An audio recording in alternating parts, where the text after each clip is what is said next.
Hello, my name is Connor and I've been driving the Maserati Grecale Folgore. This thing is about £110,000 to buy.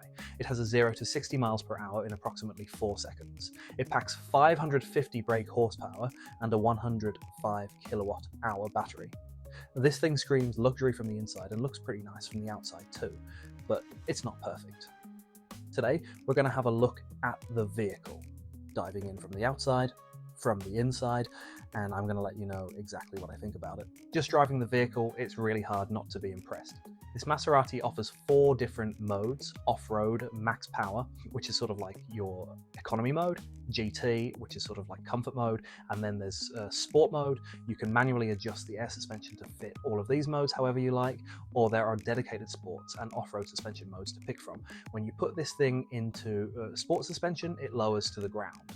Off-road raises it up. Now, no matter what other suspension you're in, you're gonna have a fantastic time driving this car.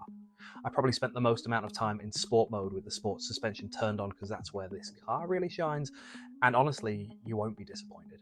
Despite being lowered to the ground, this thing is still as smooth as butter on any sort of road surface, no matter how much it undulates. If you go up a hill and down it, instead of that sort of butterfly feeling you get in your stomach because of how smooth this car is and how it hugs the road, you do not get that feeling at all, at least in my experience.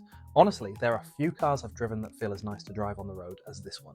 You just feel in tune with the vehicle, the wheels, and the road. One point to note is that when you do put this car in the max power setting, you're going to be limited to 81 miles per hour as your top speed, and the car definitely isn't as nippy when you're starting it off a traffic light or a start line. I must say, it took me a while to get used to the paddles. Maserati first told me that these were to adjust the brake region, but I couldn't quite figure out how to do this at first. I was going crazy thinking that I was doing something wrong. It turns out when you use the up or down paddles, you do actually adjust the region, and I was just looking at the wrong place on the screen. If you use the minus paddle on the driver's left-hand side, it's going to up the region, so the car is going to brake a little more heavily if you take your foot off the accelerator pedal. Likewise, using the plus is going to adjust this in the opposite direction. Now, if you're someone like me who really likes region, it's honestly one of my favorite features about electric cars. You're going to want to use the left-hand paddle, the minus one, to make the region stronger. In terms of how effective the region is, I found it to be a little bit jumpy compared to other electric cars in this category, and even for lower prices.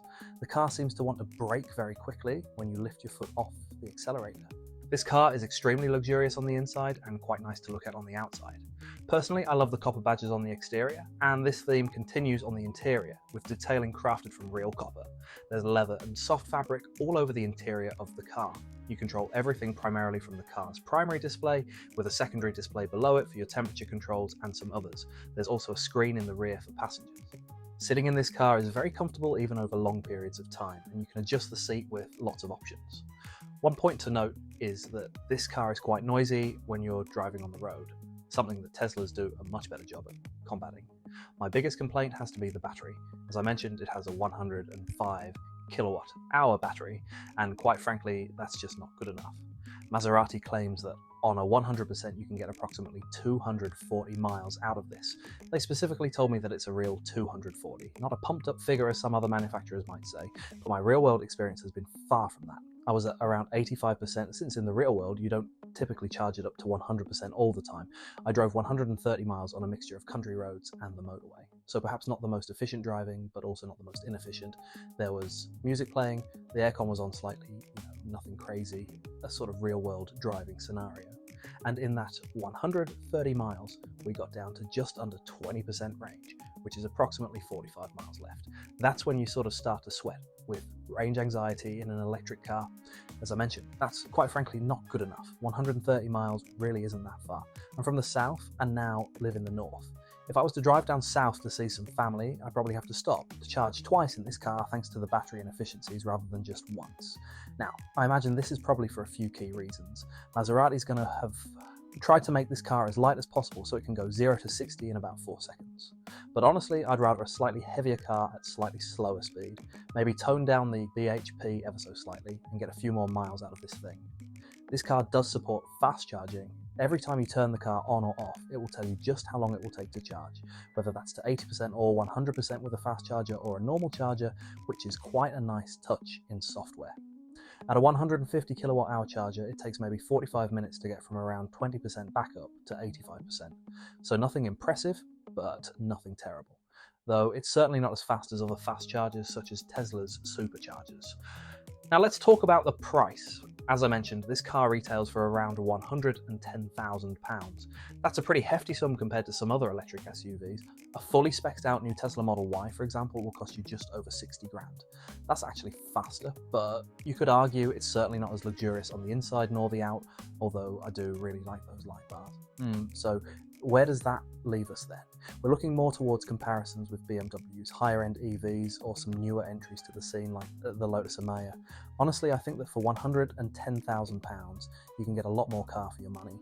While this car is extremely luxurious on the inside, the outside looks nice. There just aren't enough of those quality of life features you'd want.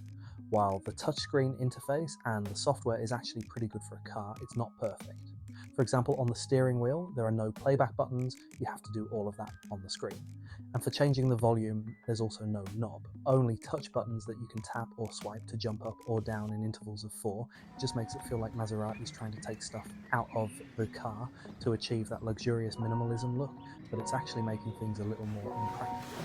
All in all, I have to say that while this Maserati is very impressive to look at, to drive, to sit inside, it just isn't practical. And I don't want to keep harping on about this battery size, but it really is the biggest factor that lets down this car. If you've got a car that looks and drives as nice as this one, you want to actually be able to use it. And with this all-electric Maserati SUV, I just cannot recommend this for daily use or daily driving. That's all I've got for today. Please let me know what you think about the Maserati down in the comment section below. Do you think this car is worth £110,000? Do you think you'd be okay with this range? Please do let me know. If you're not already subscribed to the channel, please consider it and maybe drop a like on this video so the algorithm knows to suggest more stuff like this to you.